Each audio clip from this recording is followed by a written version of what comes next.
اللہ تعالیٰ چوتھے پارے میں سورہ آل عمران میں فرماتے ہیں وَلَا تَحْسَبَنَّ الَّذِينَ،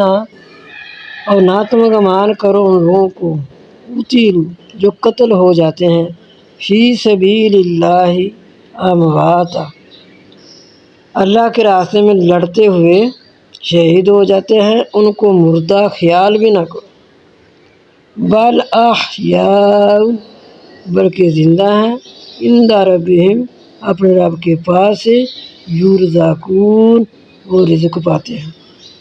بس یہ سمجھنے والے اس آیت کو سمجھ سکتے ہیں۔ تو یہ آیت کا کیا مطلب ہے کہ اللہ تعالیٰ تو کہہ رہے ہیں وہ زندہ ہیں، شہید اپنی قبر میں زندہ ہے، وہ اپنے رب کے پاس سے رزق پاتے ہیں، شہید اپنی قبروں میں زندہ ہیں، وہ اپنے رب کے پاس سے رزق پاتے ہیں۔